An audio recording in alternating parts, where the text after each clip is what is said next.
सुबह का समय, चंदनपुर गांव की एक छोटी सी झोपड़ी। यहाँ रहता है गरीब किसान रामू, उसकी पत्नी सीता और बेटा गुड्डू। रामू, सुना है आज फिर बादल छाए रहेंगे, कहीं फसल को नुकसान न हो जाए।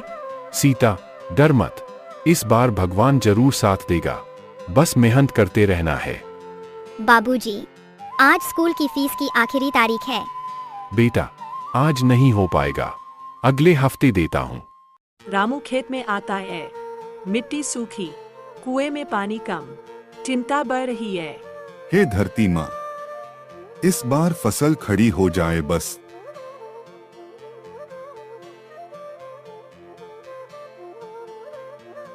रामू, कर्ज का 1 महीना पूरा हो गया, पैसे लाए। सुरेश जी, फसल कटते ही चुका दूंगा, थोड़ा समय और दे दो। समय खत्म हो गया, अगली बार पैसे नहीं मिले तो खेत मेरा, समझ गया? रात में अचानक तेज आंधी, बारिश और बिजली गिरना शुरू हो जाता है। अगली सुबह रामू दौड़कर खेत पहुंचता है। अरे नहीं, मेरी पूरी फसल, सब बर्बाद हो गया। रामू, क्या हुआ? सीता, सब खत्म हो गया, इस बार भी किस्मत ने साथ नहीं दिया। हम गरीब जरूर हैं पर हारे नहीं हैं। तुमने हमेशा सबको हिम्मत दी है, आज मैं तुम्हें देती हूँ। अगले दिन गांव में खबर फैलती है कि सरकार से कृषि अधिकारी आए हैं। हमारी नई योजना में ड्रिप सिंचाई, खास बीज और फसल बीमा है। आप जैसे किसानों को मदद मिलेगी, चिंता मत कीजिए।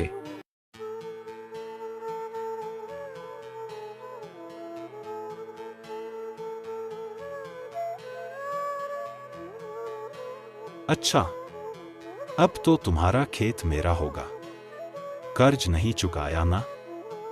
तभी गांव के मुखिया और कृषि अधिकारी आ जाते हैं। अरे सुरेश, किसान की मजबूरी का फायदा उठाते हो, यह गलत है। किसान से जबरदस्ती जमीन लेना अपराध है।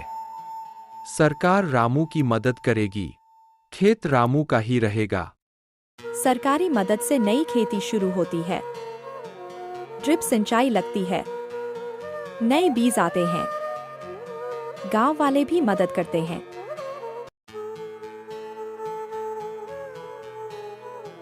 बाबूजी, देखो हमारी फसल कितनी हरी दिख रही है। हाँ बेटा, मेहनत और उम्मीद कभी धोखा नहीं देती। 3 महीने बाद खेत में लहलहाती फसल, अच्छा मुनाफा मिलता है। रामू गुड्डू की फीस भर देता है, घर की मरम्मत भी शुरू हो जाती है।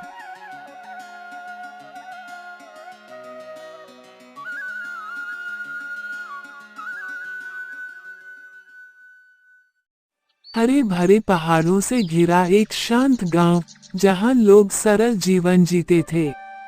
उसी गांव में रहता था एक गरीब लेकिन ईमानदार लकड़हारा।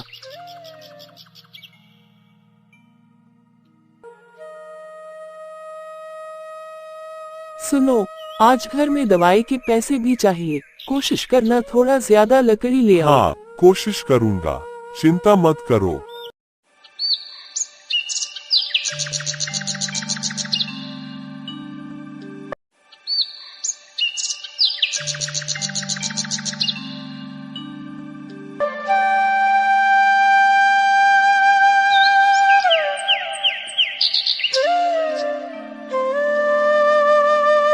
भगवान करे आज अच्छा काम हो जाए। वो नदी किनारे एक बड़े पेड़ को काटने लगा।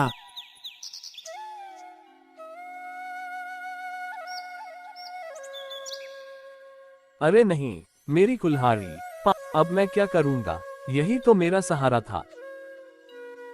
उसकी मेहनत और उम्मीद दोनों पानी में डूब गई।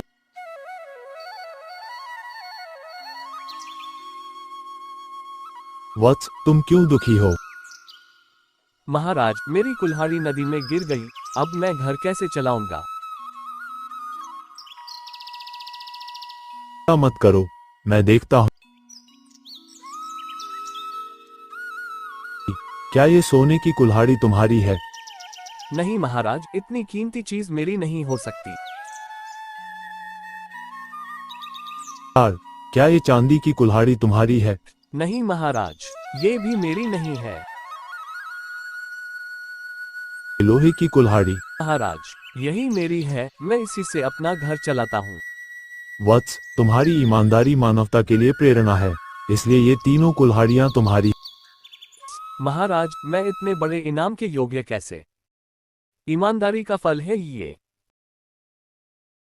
एक छोटे से शांत गांव में गरीब लेकिन मेहनती किसान भीखा भाई चौधरी रहता था।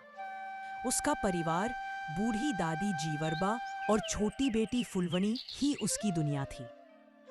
हर सुबह भीखा भाई सूरज उगने से पहले खेत पहुंच जाता था।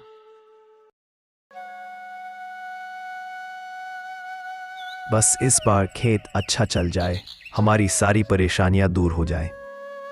उसे उम्मीद थी कि इस साल उसकी फसल बेहद अच्छी होगी, लेकिन किस्मत को कुछ और ही मंजूर था।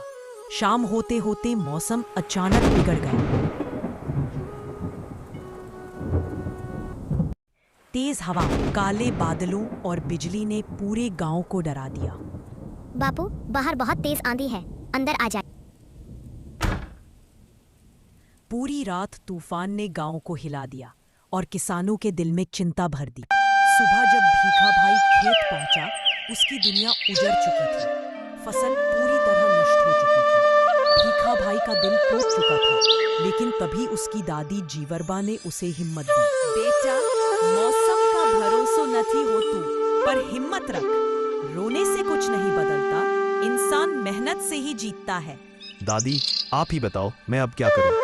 बेटा, तू नए तरीके सीख, खेत पेड़ हरियालो थई जासे। मैं हूँ तेरे साथ, डरेलो मत।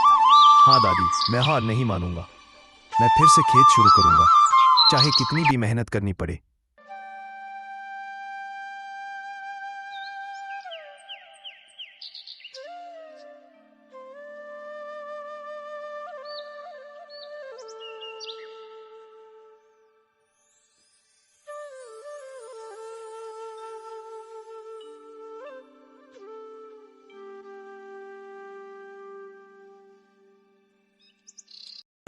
फिर उसने नए बीज लिए, खेत की मिट्टी सुधारनी शुरू की और दिन रात मेहनत में लग गया। धीरे धीरे खेत में हरी कोंपले उगने लगी, उम्मीद वापस लौट आई। आज मेरा खेत पहले से भी ज्यादा सुंदर लग रहा है। देख बेटा, खेत सोना उगाड़ी रहे हो छे। मैंने कहा था बेटा, मेहनत का फल मीठो ज होय। छोटे से गांव रतनपुर में लोग खुश रहते थे, लेकिन एक दिन गांव का पानी का कुआं सूख गया। सभी परेशान। किसान रामू, अगर पानी नहीं मिला तो फसल कैसे उगेगी? मोहन और सोनू इस बात को सुन रहे थे। मोहन, हमें कुछ करना होगा। सोनू, लेकिन हम बच्चे हैं, हम क्या कर सकते हैं? दादी का राज। मोहन और सोनू दादी के पास गए। मोहन, दादी, क्या कोई उपाय है? दादी, जंगल के अंदर एक पुराना जादुई कुआं है, लेकिन वहां पहुंचना आसान नहीं। सोनू, जादुई कुआं? सच में? दादी ने एक छोटा नक्शा दिया।